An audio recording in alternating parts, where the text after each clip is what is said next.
because you get to a point that with your power that it is not easy to ride. Yes. All right.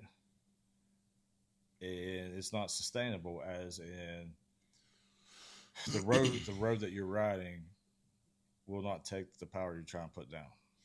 So Well, and I mean, it's like, so prior to motorcycles, I have a lot of experience in equipment. I have a lot of experience in marine engines and stuff like that.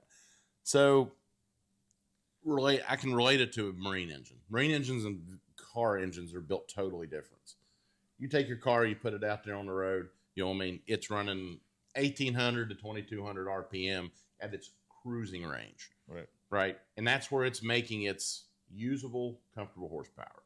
With any engine, no matter what it is, from an engineering aspect, every engine is designed and says, this, put it in this box. This is the maximum engineering limits of the components of the engine. Right. So if you're going to build an engine, like a boat engine, is designed to run high RPMs for indefinite, sustained amounts of time.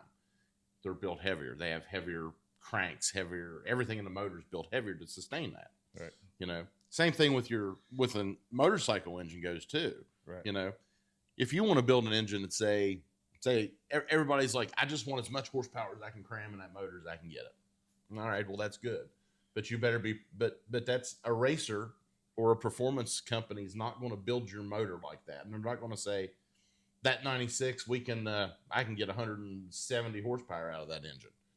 They're going to say, hey, we could do 170, but you only use 85% of the operating range of that motor to do it, to give yourself some comfortable margin so you're not blowing heads, because breaking parts. Well, that goes to if you want to ride it. Right. For a ride.